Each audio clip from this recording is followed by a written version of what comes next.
La fontaine de lumière.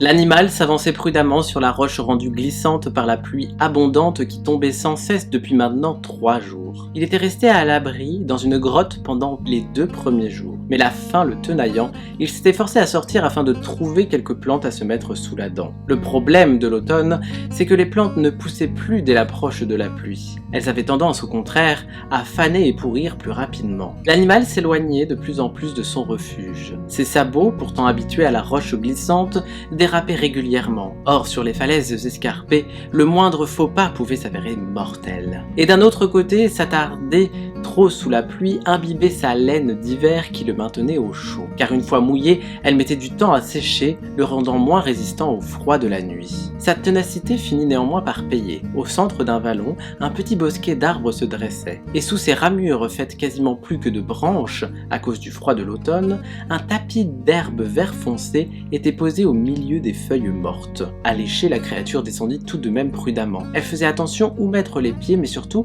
elle guettait les environs en reniflant l'air avec de grandes inspirations afin d'essayer de détecter un potentiel prédateur. Le cougar était l'ennemi de la chèvre des montagnes, et il sévissait dans les environs. L'animal l'avait déjà senti rôder, mais l'endroit semblait sûr.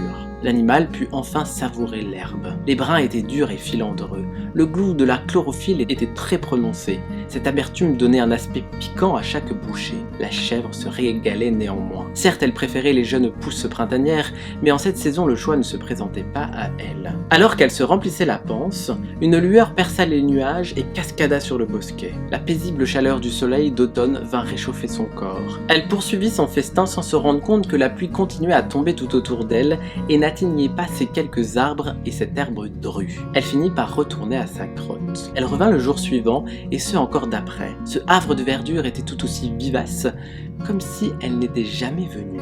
Le soleil finissait toujours par percer au bout d'un moment la couche nuageuse pour venir arroser de lumière cette herbe et l'aider à pousser. La chèvre ne se rendit jamais compte du petit miracle qui se produisait chaque jour et l'aiderait ainsi à survivre tout l'hiver. Fin, et à la semaine prochaine.